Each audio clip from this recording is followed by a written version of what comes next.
According to a recent survey, 80 to 85% of the people of working professionals ऐसे लोग हैं जिन्हें इन्वेस्टमेंट की डाइवर्सिटी नहीं पता। अगर आप उनसे पूछें तो हो सकता है कुछ लोग बोलें कि हमें इन्वेस्टमेंट के बारे में कुछ पता ही नहीं है, इन्वेस्टमेंट के नाम पे हमने घर लेके रखा हुआ है या लैंड लेके रखा हुआ है, या मैं कुछ लोग हो सकता है कहें कि हमने स्टॉक्स में इन्वेस्ट करके रखा हुआ है। लेकिन क्या आपको पता है कि मार्केट में ऐसे इन्वेस्टमेंट्स हैं, there are 15 to 20 such investment instruments in the market जहां पे आप इन्वेस्ट कर सकते हो और पैसा भी बहुत बढ़िया तरीके से बना सकते हो। Of course if there is no risk there is no reward.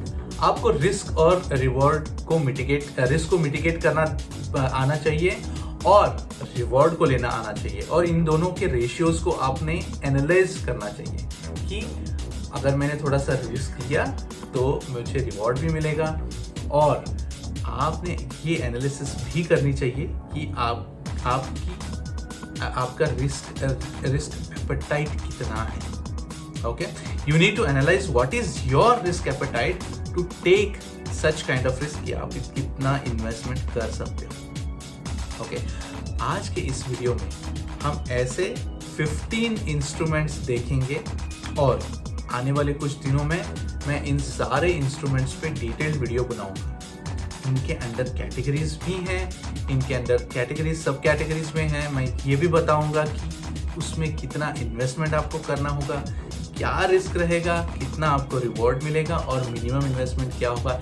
इन सारी छोटी छोटी चीज़ों को मैं अगले कुछ दिनों कुछ हफ्तों तक वीडियो सीरीज बनाऊंगा और उसमें मैं आपको बताता रहूँगा कि आप इन्वेस्टमेंट कैसे कर सकते हैं और उस पैसे को ज़्यादा कर कैसे सकते हैं। अगर इन जनरल अगर आप किसी से भी पूछें कि भाई आपने सेविंग्स के नाम पे क्या किए, तो एवरीबडी थिंक टुवर्ड्स एफडी, क्योंकि इंडियन मेंटालिटी है ना, हम सेविंग्स की तरफ बहुत ज़्यादा ध्यान देते हैं, है कि नहीं? तो we always think about FD, we always think about fix deposit. लेकिन फिक्स डिपॉजिट में भी आपको ऐसे फिक्स डिपॉजिट लेने हैं which is over a long period of time and it gives you the returns of more than 7%.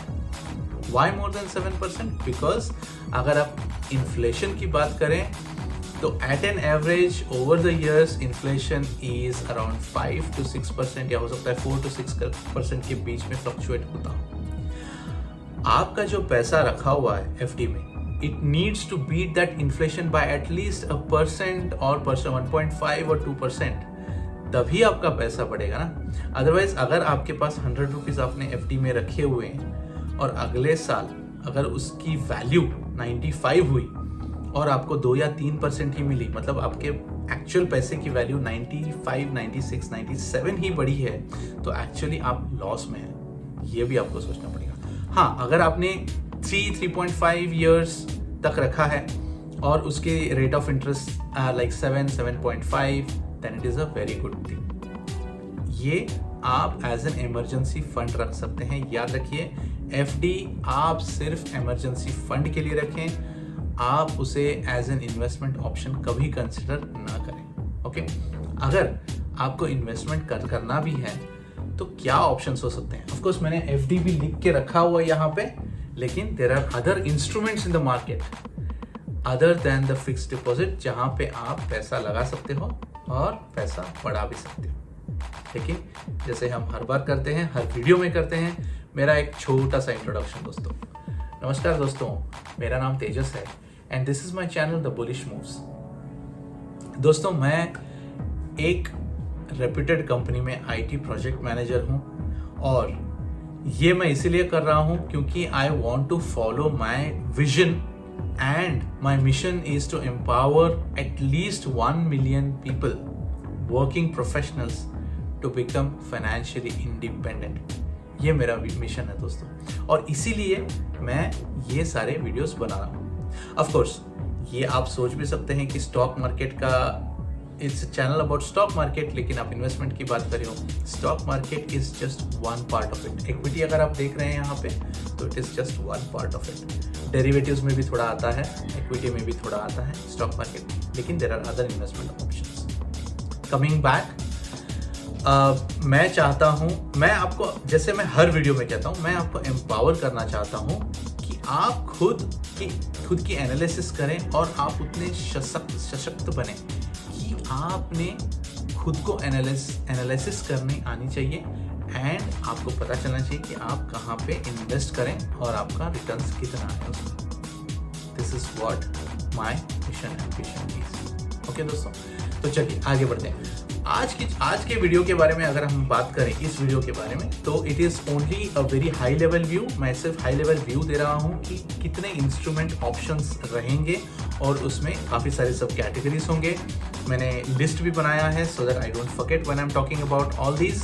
और इन सब में आप कितना मिनिमम इन्वेस्टमेंट कर सकते हैं, रिस्क रिवॉर्ड रेशियो क्या रहेगा और उसके रिटर्न्स कब तक मिलेंगे, ये सारे हम एट डिटेल वीडियो में डिस्कस करेंगे अगले कुछ दिनों में।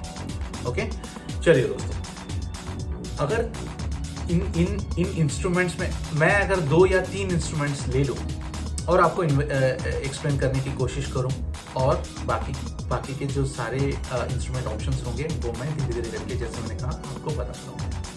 चलिए इक्विटी से शुरू करते हैं।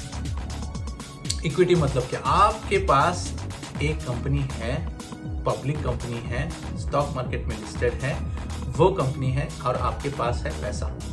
आपको चाहिए उस कंपनी का छोटा सा शेयर। वो शेयर ट्रेड कर रहा है, हो सकता है 1000 रुपीज़ हो सकता है 1100 हो पर share at a face value of 10। ये सब क्या होता है हम डिस्कस करेंगे in a very detailed video. Equity के बारे में जब हम डिस्कस करेंगे उसमें मैं आपको बताऊंगा फेस वैल्यू क्या होता है and what is its actual present price, what is the P ratio. इसमें काफ़ी सारी चीज़ें होती हैं। चलिए लेट्स कम बैक।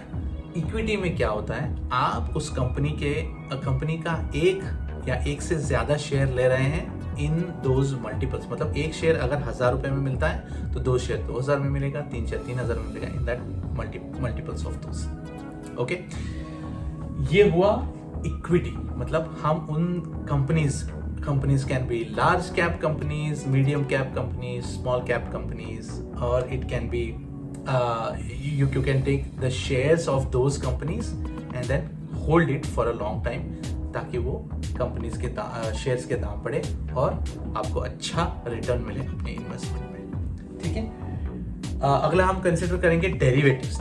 डेरिवेटिव्स होती क्या है? तो अगर आप लिटरल मीनिंग लेना तो it is like a derived thing. ये एक्चुअली शेयर्स के ऊपर जो डिराइव हम करते हैं, जैसे ऑप्शंस हुआ या फ्यूचर हुआ। सोचिए अगर मैंने निफ्टी का फ्यूचर लिया, मुझे पता है कि 2 महीने में Nifty will go to 22,000 for example, और मैंने वो फ्यूचर लेके रखा अभी, क्योंकि अभी वो कम पैसे में मुझे मिलेगा, बिकॉज निफ्टी इज एट 2900 और 21,000 के आसपास रहेगा, और मुझे पता है कि निफ्टी आगे बढ़ेगा भी। तो अगर मैंने उसके फ्यूचर्स लेके रखे कम दाम में, और अगर निफ्टी ने एक्चुअली 22,000 टच किया या 23,000 टच किया, तो मेरे उस जो मैंने फ्यूचर लेके रखा हुआ है, फ्यूचर एंड ऑप्शंस हालांकि इंट्राडे में होते हैं, और फ्यूचर जो भी लेके रखा हुआ है मैंने, उसके दाम बढ़ेंगे और उसके साथ मेरा पैसा भी बढ़ेगा। Right, these are derivatives. Commodities, currencies, जैसे करेंसीज में फॉरेन करेंसीज हो गए, यूएसडी हुआ, जीबीपी हुआ। When you buy this currencies and if उसके अगर दाम बढ़े तो आपके भी दाम बढ़ेंगे। करेंसीज के दाम भी जो आपने लेके रखे हुए हैं उसके दाम बढ़े। म्यूचुअल फंड्स तो सबको पता ही है। जैसे एक फंड मैनेजर होता है, they curate few nice shares that they think that they have a good potential of growing, और ऐसे फंड्स ऐसे शेयर्स वो क्यूरेट करके रखते हैं, और उसमें थोड़ा आपने जितना भी पैसा डाला हुआ है वो एज अ यूनिट उसमें जाता है, एंड देन अगर उनके प्राइसेस बढ़े तो आपके म्यूचुअल फंड्स के भी प्राइसेस बढ़ते हैं। इसीलिए अगर आप एडवर्टाइजमेंट्स देखें तो they say mutual fund investments are subject to market risks. क्यों कहते हैं market risks? Because they are ultimately shares of some company, right. हो सकता है किसी के कुछ ज़्यादा शेयर्स लिए हुए हों, किसी के कुछ कम शेयर्स लिए हुए हों, यूनिट के हिसाब से डिवाइड। अगर मार्केट ऑन एन एवरेज नीचे गया तो इन शेयर के वैल्यूज भी डिक्रीज हो जाएंगे, और अल्टीमेटली म्यूचुअल फंड का जो वैल्यू है वो भी कम होगा, राइट। नेट NAV कहते हैं उसे, नेट एसेट वैल्यू, वो कम होता है, and that is why it is dependent on the market. चलिए म्यूचुअल फंड्स हो गया। Next we will take IPOs। कभी भी कोई कंपनी जब लिस्ट होती है ना, तो they provide initial public offerings. लोगों को कहते हैं कि भाई company, we are going to list the company. After listing it might go, the shares might go up या शेयर्स माइट गो डाउन, कुछ भी हो सकता है, लेकिन हम इनिशियली कुछ शेयर्स अलॉट कर देंगे और you will have to bet on it. अगर आपको मिल गए तो आपको शेयर्स अलॉट हो जाएंगे, और अलॉट होने के बाद अगर कंपनी जब पब्लिक हो जाएगी जिस दिन पे, आप उन्हें रख भी सकते हैं या आप उन्हें बेच भी सकते हैं। FDs सबको पता है, बैंक में FDs, जैसे मैंने स्टार्टिंग में ही कहा कि FDs if they are more than if they are beating the inflation, only then it makes sense, otherwise it doesn't make sense taking the FDs. It is just eating away. आपके पैसे की value बहुत ज़्यादा घट रही है अगर उसको 6% या 5% से कम में आपको FD के इंटरेस्ट रेट्स मिल रहे हैं तो। ओके, चलिए देखते हैं alternative. There is some alternative investment options, जैसे हेज फंड्स जिसे कहते हैं, प्राइवेट इक्विटी कहते हैं कुछ लोग, तो these are alternate investment options.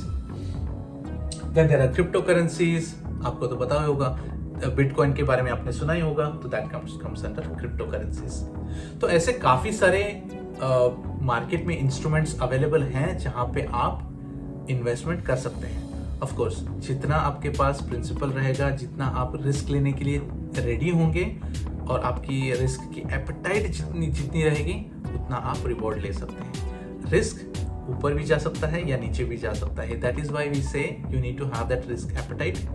और अगर हो सकता है, अगर शेयर्स की बात करें हम और आपको पता है कि इससे नीचे नहीं जानी चाहिए, तो there is something called a stop loss. ये सारा हम डिटेल्ड वीडियो में डिस्कस करेंगे। तो दोस्तों, ये आज के वीडियो में मैंने आपको बताया कि कितने इन्वेस्टमेंट के इंस्ट्रूमेंट्स होते हैं मार्केट में और आप उससे पैसे कैसे कमा सकते हैं। जाने से पहले मेरे चैनल को सब्सक्राइब करना न भूलें, क्योंकि अगले कुछ दिनों में मैं इन पे डिटेल्ड वीडियो बनाने जा रहा हूं, और अगर आप उन्हें मिस नहीं करना चाहते तो I really want you to subscribe to my channel and hit that bell icon, so that whenever I put that video आपको नोटिफिकेशन आ जाए और आप वो वीडियो जरूर देखें। तो आपने यहाँ तक मेरा वीडियो सुना, मुझे देखा एंड मुझे एक्चुअली बर्दाश्त किया, तो इसके लिए मैं आपको थैंक यू कहना चाहता हूँ। And do not forget to like and share this video with your friends who are really looking for a good investment। कुछ लोगों की लाइफ बन सकती है दोस्तों, अगर आप काफ़ी आपके पास टाइम है, मतलब आप काफ़ी एज में कम हो, 25 to 30 के बीच में हो, तो these are really good investment options। I would really suggest for you to go ahead। और अगर आपके कुछ दोस्त हों who fall in that category कि उन्होंने just start किया हुआ है and they're looking for some good investment options, तो ये सारी चीज़ें हैं और अगले वीडियोस में भी मैं आपको देता रहूँगा दोस्तों। तो चलिए, बहुत बढ़िया लगा, and this is Tejas signing off. Thank you and have a great day.